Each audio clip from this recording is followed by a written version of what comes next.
কিন্তু প্রশ্ন তো প্রশ্নের জায়গায় নাই, প্রশ্ন ইতোমধ্যে ফলাফলের জায়গায় চলে এসেছে, অর্থাৎ ফলাফলকেই চ্যালেঞ্জ করেছেন। সেকেন্ড প্রশ্ন হলো, এই জুলাই সনদ হয়েছে ঐকমত্যের ভিত্তিতে কিছু ডিসেন্টিং ছাড়া, এবং যে জুলাই সনদ বাস্তবায়ন আদেশ জারি করা হয়েছে 2025 সালের নভেম্বর মাসে, সেখানে স্পষ্ট করে বলে দেওয়া হয়েছে যে জনগণের সার্বভৌম ক্ষমতা অন্তর্বর্তীকালীন সরকারের সুপারিশ অনুযায়ী বাংলাদেশের মহামান্য রাষ্ট্রপতি এই আদেশ জারি করেন। এই আদেশটিকেও তারা বলছেন সাংবিধানিকভাবে গ্রহণযোগ্য নয়। দেখুন, এখানে কয়েকটা গুরুত্বপূর্ণ প্রশ্ন। আর মাত্র 10 দিন বাকি আছে সংসদ বসার। এত তাড়াহুড়া করে 2 জন আইনজীবীর মাধ্যমে এই রিট পিটিশন দায়ের করে আসলে যারা দায়ের করেছেন তারা কি পেতে চান?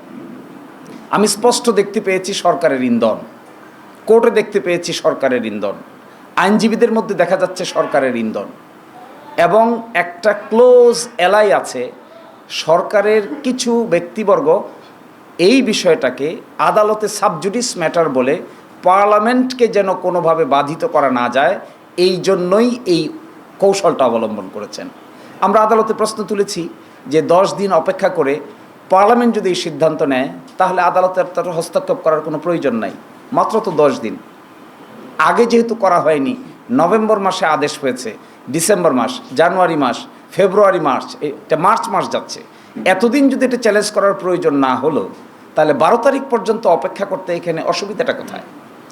এগুলোর আসলে কোনো সুনির্দিষ্ট উত্তর দিতে পারে নাই। এটা একটা political question, doctrine of political question নামে একটা কোয়েশ্চেন আছে, যেগুলো হাইলি পলিটিক্যালি সেন্সিটিভ, এগুলো আদালতের বিবেচ্য বিষয় নয়। আচ্ছা বলেন, বাংলাদেশে অভ্যুত্থানকে আদালতের নিয়ম মেনে হয়েছে? আদালতের আদেশ মেনে কি মাস আপসার্চ হয়েছে, বিপ্লব হয়েছে, অন্তর্বর্তী সরকার হয়েছে, কিংবা গণভোট হয়েছে, কিংবা জাতীয় নির্বাচন হয়েছে? এখন এসে দেখেন, খুব ইন্টারেস্টিং, জাতীয় নির্বাচনের পার্টটুকুকে চ্যালেঞ্জ করে না, চ্যালেঞ্জ করে শুধু গণভোটের পার্টটুকুকে। জাতীয় নির্বাচন তো একদিনই হয়েছে, পাশাপাশি ব্যালটে হয়েছে। আপনি যদি সেকশন 3 গণভোট অধ্যাদেশ সেকশন 3কে যদি চ্যালেঞ্জ করেন, আবার জাতীয় গণপরিষদ গঠন না করতে চান, তাহলে আপনি জাতীয় নির্বাচনকে চ্যালেঞ্জ করেন না কেন? জাতীয় নির্বাচন ঠিক থাকবে কিন্তু গণভোট ঠিক থাকবে না, জাতীয় নির্বাচনের ফলাফল ঠিক থাকবে কিন্তু গণপরিষদ গঠন করা যাবে না। এর অর্থ যেটি বোঝা যাচ্ছে, this two writ petitions are calculative and politically motivated writ petitions. এগুলো কোনো না কোনো জায়গা থেকে কেউ না কেউ একটা ডিজাইনকে ইমপ্লিমেন্ট করার জন্য সুনির্দিষ্টভাবে কিছু আইনজীবীকে ম্যানেজ করে they have taken this initiative. আদালতের সামনে এগুলো উপস্থাপন করে অতীতে আদালতকে ব্যবহার করে যে সমস্ত রাজনৈতিক সমস্যার সমাধান করার চেষ্টা করা হয়েছে সবগুলো বুমেরাং হয়েছে। This is a political question, has to be settled by consensus of the political parties. Political parties আলোচনার ভিত্তিতে সিদ্ধান্ত নিয়েছে, সিদ্ধান্ত থেকে সরে আসতে গেলেও পলিটিক্যাল পার্টিকে আলোচনার ভিত্তিতেই সরতে হবে। আদালতকে এখানে সাবজেক্ট ম্যাটার করে যিনি আজকে বিচারক ছিলেন, জুনিয়র জাজ, তিনিও এই সরকারের আমলে নিয়োগপ্রাপ্ত বিচারক। একটা অর্ডিন্যান্স হয়েছে, বিচার বিভাগে অ্যাপয়েন্টমেন্ট কমিশন গঠিত হয়েছে। এই কমিশনের আলোকে বাংলাদেশের হাইকোর্টে 2 সেট বিচারক অ্যাপয়েন্টেড হয়েছে। তার মধ্যে আজকে যিনি জুনিয়র বিচারক ছিলেন তিনিও এই আইনের অধীনেই নিয়োগপ্রাপ্ত বিচারক। অভ্যুত্থান যদি না থাকে, সরকার যদি না থাকে, জুলাই সনদ বাস্তবায়ন অধ্যাদেশ যদি না থাকে, গণভোট যদি না থাকে, তাহলে ওই মাননীয় বিচারক কিভাবে থাকবেন? কোন জায়গায় তিনি অ্যাপয়েন্টেড হবেন? Who will appoint him? This are the pertinent questions which are unanswered. আমি দেখেছি একটা তাড়াহুড়া, আমি এটাও দেখেছি কোনোভাবে বিপ্লবের এই সেন্সটাকে অন্যদিকে ঘুরিয়ে আদালতের কাঁধে রেখে পার্লামেন্টের কাছে না পাঠিয়ে কোর্ট এই কথা বলেছে সুতরাং আমাদের কিছু করার নাই, এইরকম একটা মেন্টালিটি সুস্পষ্টভাবে দেখা যাচ্ছে। এবং এটাতে আমরা খুবই anxious. We are anxious in a sense যে this type of attitude will ultimately foil the whole scheme of the revolution. আপনি দেখেন, যারা বলছেন গণভোট বাতিল হবে তারা বলছেন না কেন জাতীয় নির্বাচনও বাতিল হবে? যদি পুরোটাই বাতিল হতে হয় তাহলে why not the national election? Why only the গণভোট? ওয়াই অনলি দি জুলাই সনদ বাস্তবায়ন আদেশ? মাঝখানে আরও 135টা অর্ডিন্যান্স হয়েছে, সেগুলো বাদ যাক। সবই বাদ যাক, ফ্রেশে শুরু করি। আবার আমরা ঘুরে 5ই আগস্টের আমরা আদালতে এই কথা বলেছি, যদি তাই বলতে চান তাহলে সব বাদ দেন। Let us go back before 5th August. 5th অগস্টের আগে ফিরে যাই, ওখানে গিয়ে দেখি না আমরা কোন জায়গায় ছিলাম। Let us start from there. 4th August থেকে স্টার্ট করি, তখন তো রাজি না। এর অর্থ কি? এর অর্থ হলো যেটা সুবিধাজনক এটাকে পিক করা হবে, যেটা অসুবিধাজনক এটাকে বাদ দেওয়া হবে।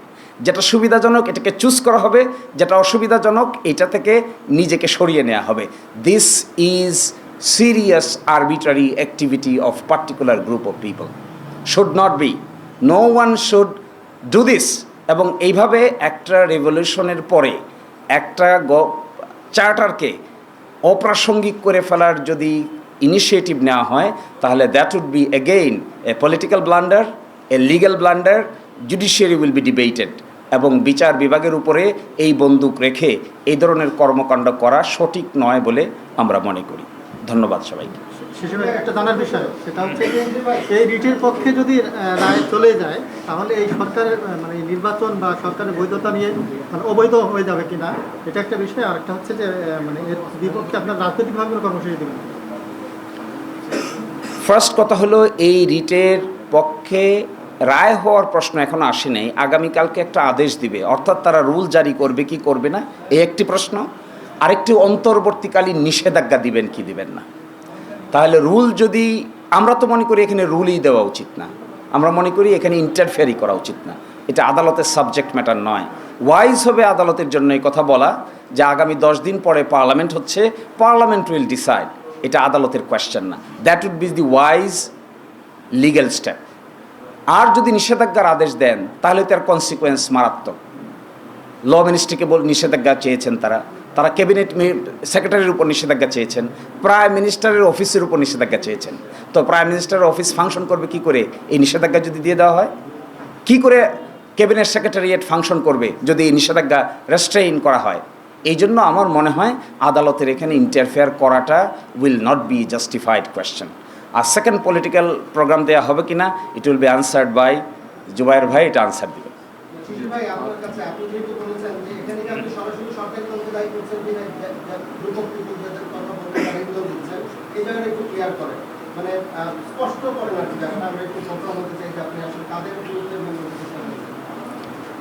আমি দেখেছি এখানে, what is my experience, to my experience, আমরা এখানে দেখেছি আদালতে যারা এই মামলা মোকদ্দমাগুলো মুভ করছেন তাদেরকে জিজ্ঞাসা করলে তারা বলেন ক্লায়েন্টের ইনস্ট্রাকশন। পরবর্তী প্রশ্ন, ক্লায়েন্টকে? ক্লায়েন্ট হলো দেখা যাচ্ছে 2 জন আইনজীবী, সুপ্রিম কোর্টের 2 জন আইনজীবী হলো ক্লায়েন্ট। তারা কোন প্রেক্ষাপটে এখানে এসেছেন প্রশ্ন জিজ্ঞেস করলে বলেন যে আমাদের ক্লায়েন্ট আমাদেরকে ইনস্ট্রাকশন দিয়েছে। পিছনে গেলে দেখা যায় যে বা যারা দ্বিতীয় শপথ নিতে চাননি, দ্বিতীয় শপথ না নিয়ে এখানে একটা কেওয়াস বা কনফিউশন সৃষ্টি করার চেষ্টা করেছেন। জুলাই সনদ সংবিধান সংস্কার বাস্তবায়ন আদেশের পিছন দিকে যে শপথ আছে এটা নিতে চাননি কিংবা নেননি, they are the ultimate people who are backing this lawyer.